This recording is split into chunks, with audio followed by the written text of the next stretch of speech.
If you're driving a 720, chances are your rear brakes haven't even been looked at in a few decades and are getting kind of skinny. They'll only be freshened up with new shoes, parts kits, cylinders, maybe a few other things. Today, we're going to take a look at that.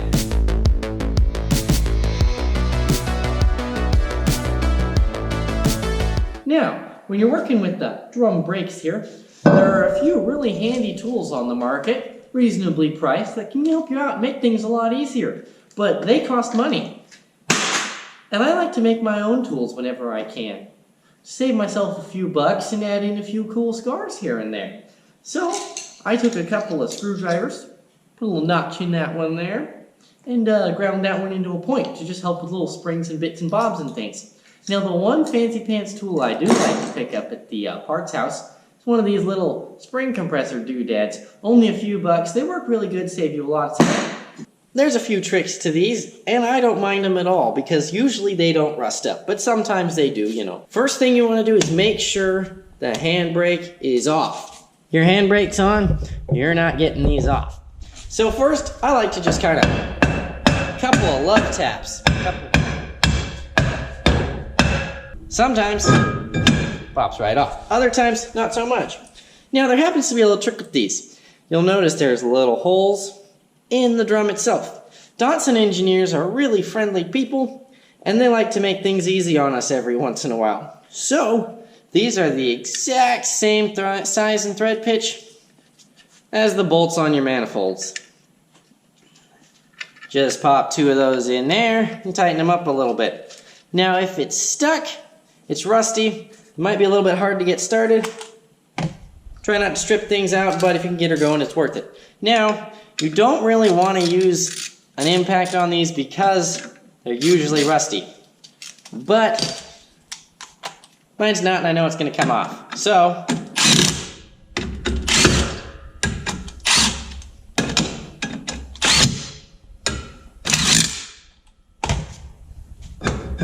pops right off.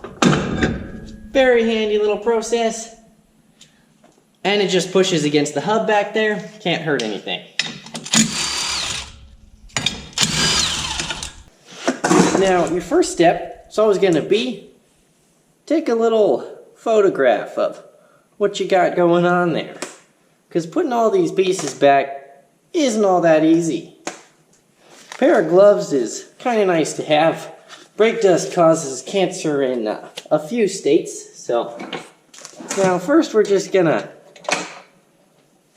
pop off a couple of springs here.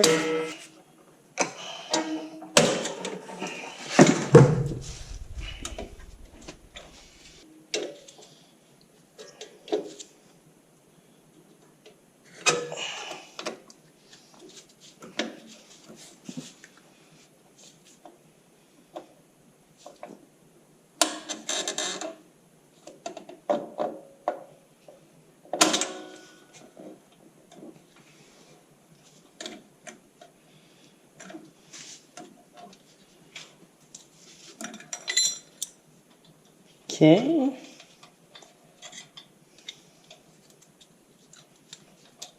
Trying to remember how everything goes if you can, but there's a lot going on here.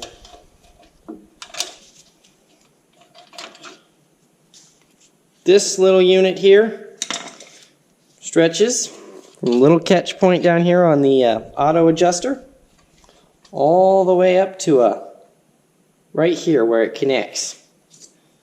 Wraps around this guy in the middle just to keep everything contained, held in by this spring.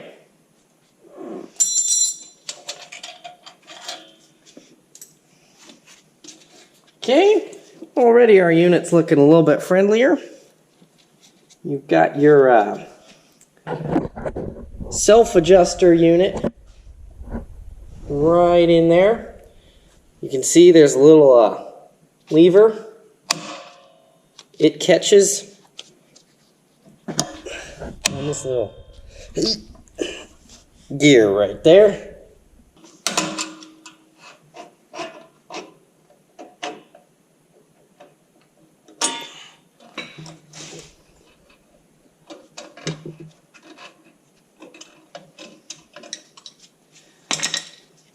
This little unit right here stretches from the hole in the bottom of the shoe right here over and catches in the adjuster.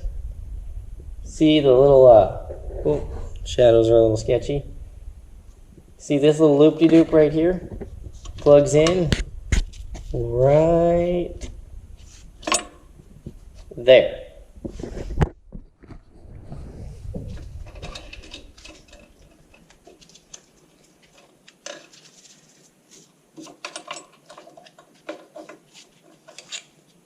Self-adjuster lever, fully removed. Always goes in that way, that orientation. Now at the bottom of the unit, got the actual adjuster mechanism itself. Rides kind of like that. Well, little rides kind of like that. Both of these units are available at your auto parts house. Frequently, they do not come in your auto parts brake hardware kit. You want to pick those up separate. You can usually tell by the condition of the teeth. You can see a lot of meat left on those teeth. If the teeth are worn down, they'll start slipping and you'll get a seized rear drum. Seized rear drums are no fun. You'll just be scooting along, everything's hunky-dory, and all of a sudden, seizes up on you. Not a good day, not a good day. Now you'll see I've got my fancy little tool here.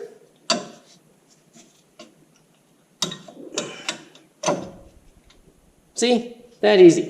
Real quick and simple. Love that tool. Only a few bucks.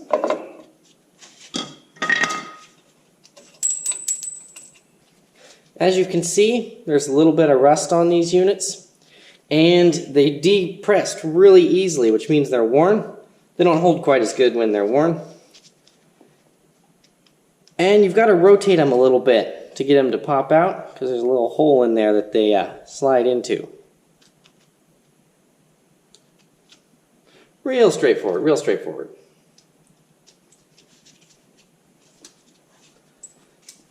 Now as you can see, you don't need the fancy little tool. Just going to use a standard pair of needles here. Kind of grab the edges of it, don't get your fingers pinched in there.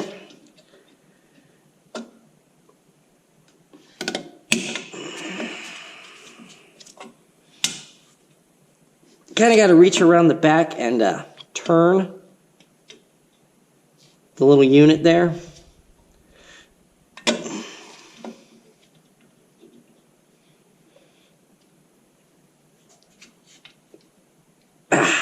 And there we go. She's free. Now that was substantially more difficult than using the little tool, but 100% doable. You'll notice the little cup on the end of the spring here. Indentation faces this way. Just like that. Fits onto the shoe.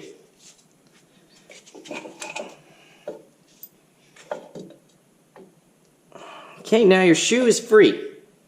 Now you'll notice there's a little parking brake cable right there. Attaches to this unit here like so. Those can be a little bit irritating to work with.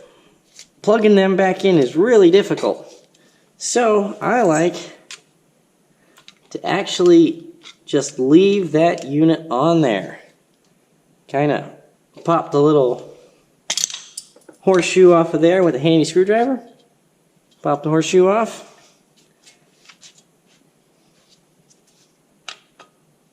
And there you go. Free. Now you'll just leave your little parking brake unit dangling right there. Now you'll notice plenty of meat left on these shoes here, so nothing to worry about there. You would just fit your new units on.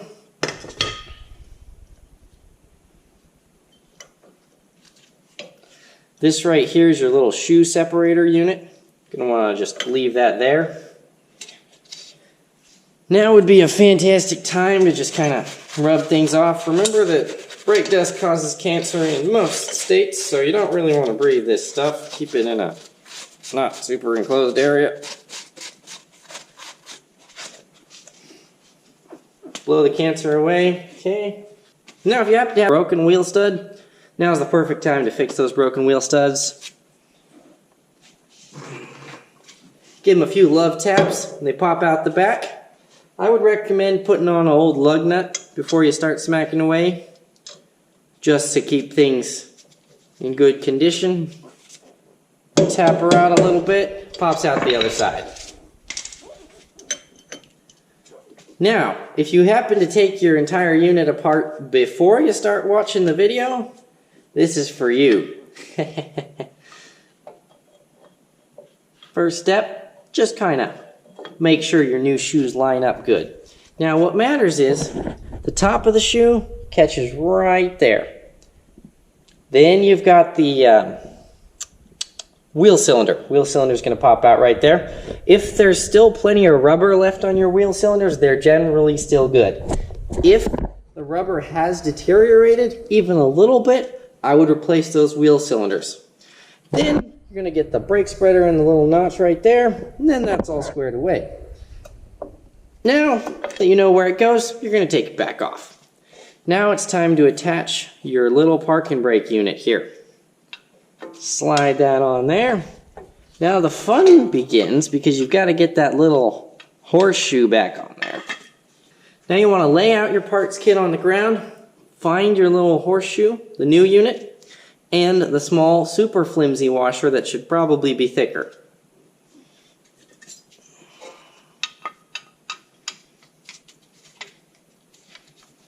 Now you slide the small washer onto the pin, like so, just like that. Now chances are the horseshoes you get from the auto parts store are going to be a little loosey-goosey on the actual unit here. Not quite fit right. So you're just going to take a pair of pliers, squeeze them a little bit. Ideally the ones from the auto parts store would fit, but that's asking a lot.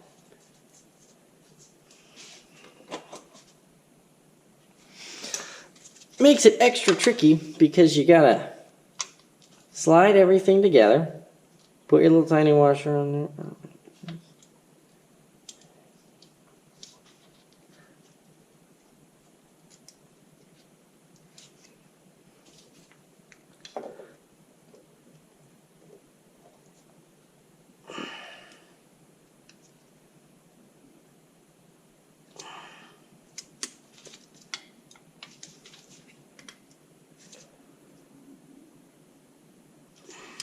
Okay, you just kind of squeeze your new little horseshoe on there till the ends come together-ish.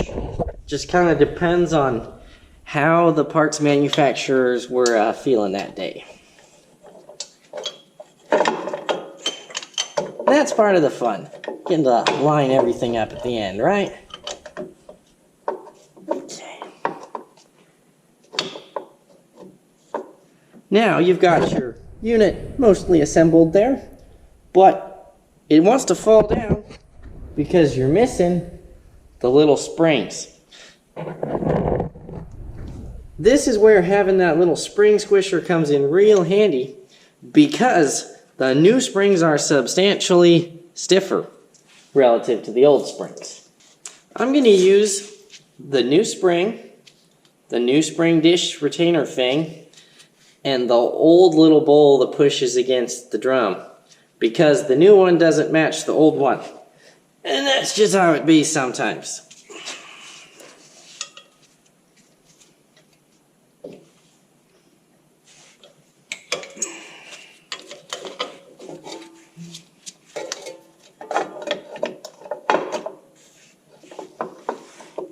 Now what you want to do is you're going to slide your new little long skinny thing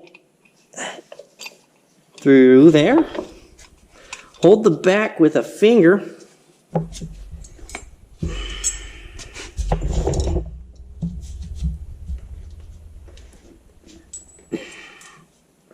Slide the little unit over.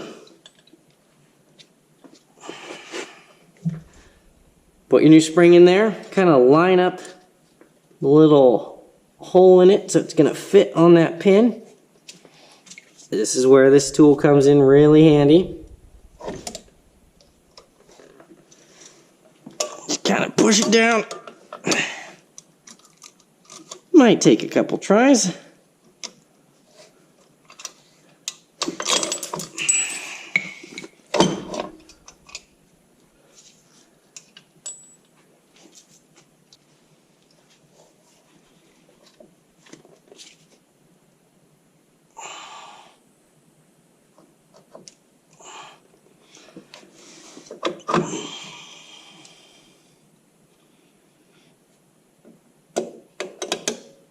Once you get her squeezed on, you're going to want to rotate, and then you're going to check and make sure that you are exactly offset of the little hole there. Make things work better that way. Line up good. Okay, now, after that, everything is probably cattywampus and your wheel cylinders are all sideways. Then you go back up here, kind of line things up, get everything back in the ballpark. Time to do the other side. Once again, I'll be reusing the small dish unit, but installing new spring and new spring retainer. This side is substantially easier as there's no parking brake unit to deal with.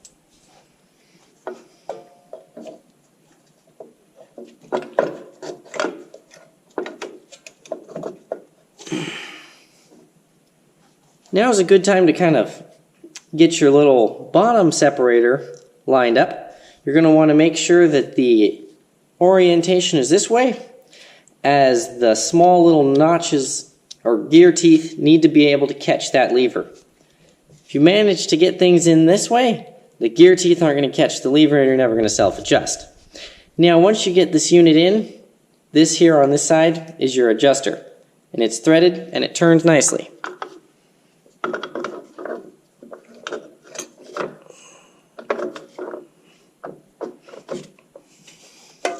Okay, got that unit all secured down there. Now the tricky part is putting the spring in without having it all explode on you.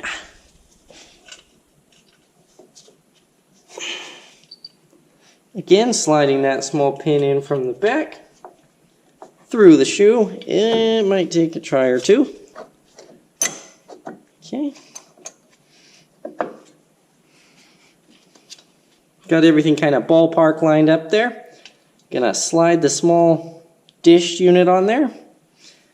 Put our spring in. Kind of line things up so it'll slide over. Fancy pants tool.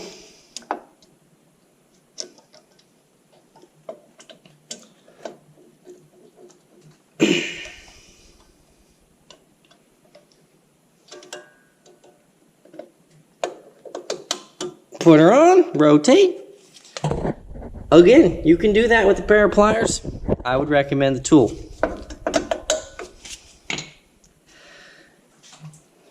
Now for the springs. Springs are the fun part because they want to jump halfway across the room here and take out your teeth while they're at it. Now I'm going to look at my photograph, or you can look at the other side, check it out and see how things look, because I can't remember which way this thing went in.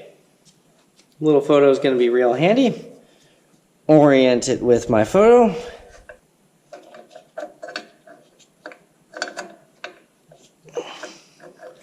Now you'll notice it's got this little arm wing deal on it. It's going to fit right in the hole right there in the shoe. Like so. Kind of in the Shadowlands over there, but you'll figure it out. Now you see this little unit here. This rides on it, connects right there. This little unit is held on by this spring. We're going to replace that spring just so we can have a fresh unit on there.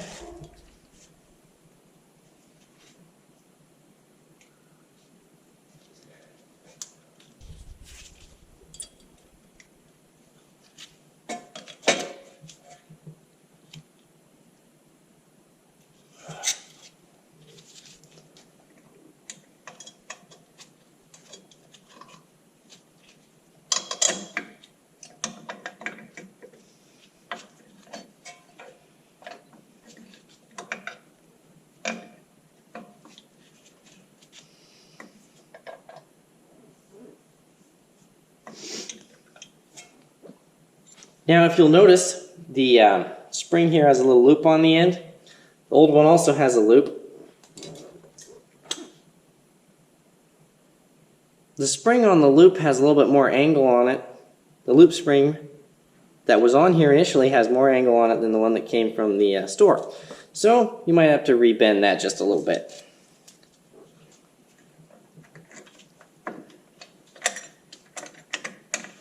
After rebending, you'll find the unit slips on there quite nicely, whereas before, nearly impossible.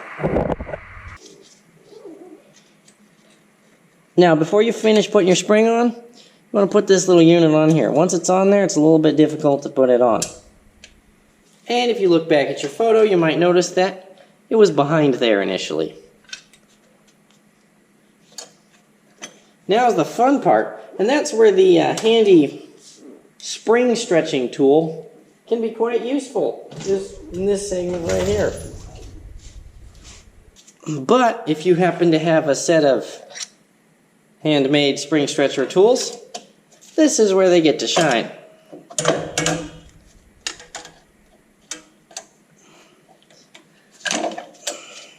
What you're going to do is you're going to take your long skinny one, stick her through the spring, find somewhere to anchor it,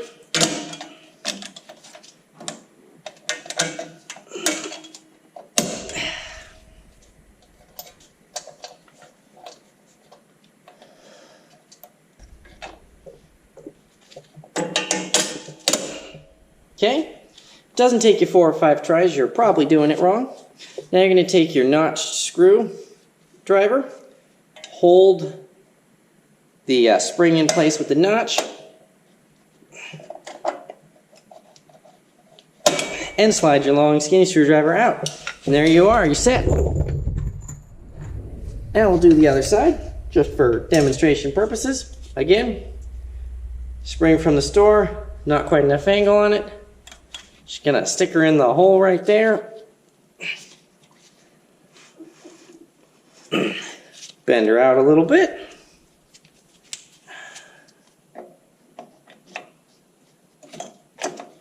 Now you'll notice these are symmetrical.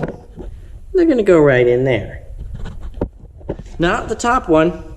That's for the parking brake, but the bottom one.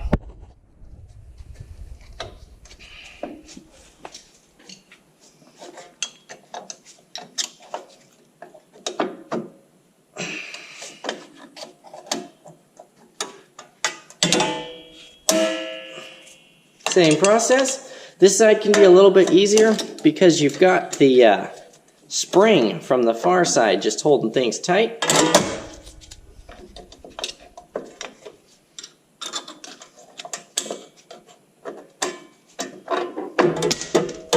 Whoop. And we're almost there. Hold her in with the notched one. Pull out the skinny one, and there you are. Now, we lost a few bits and bobs out the bottom. Our adjuster fell out. That went cattywampus.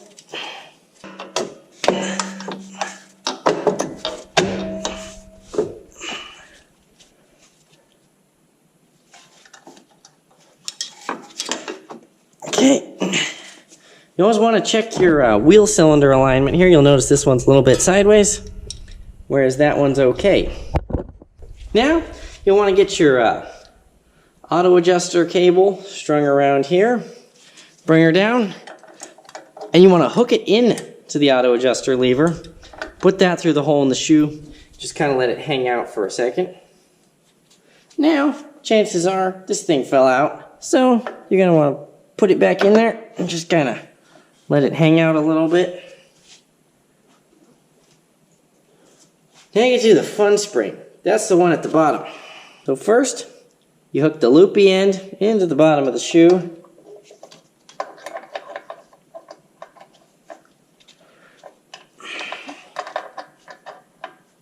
And now you have to stretch the little tiny spring from here all the way over there. And being a little tiny spring doesn't really want to do that. There she goes, flying across the room. That's to be expected.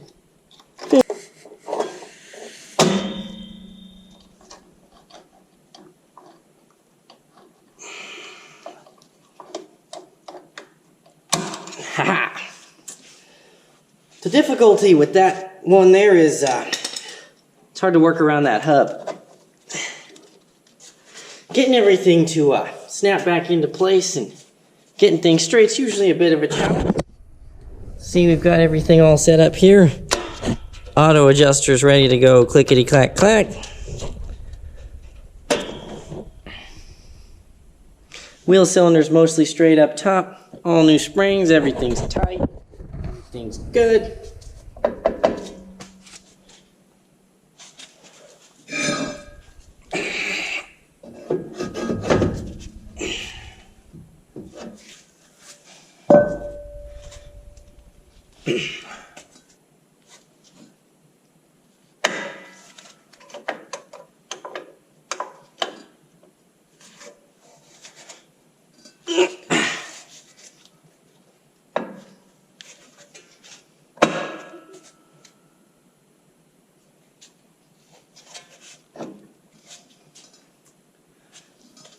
Now you just adjust things until it's tight up top.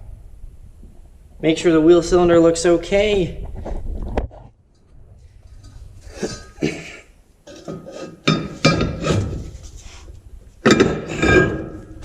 Drum slides right back on. Now, if you did shoes, drum's not gonna slide right back on. That was just because I put new shoes back on a few months ago. This unit right here is going to have auto adjusted out. So you're going to have to turn this in a couple clicks.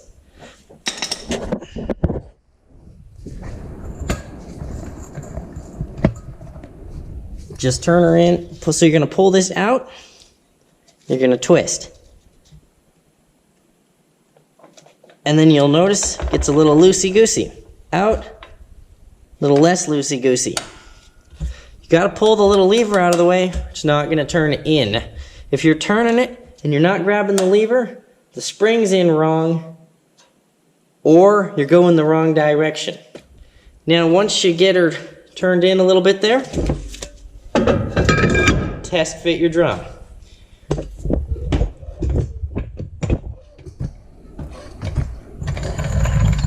When you test fit your drum, you're going to want to turn it, and you're going to want to hear your brakes just a little bit.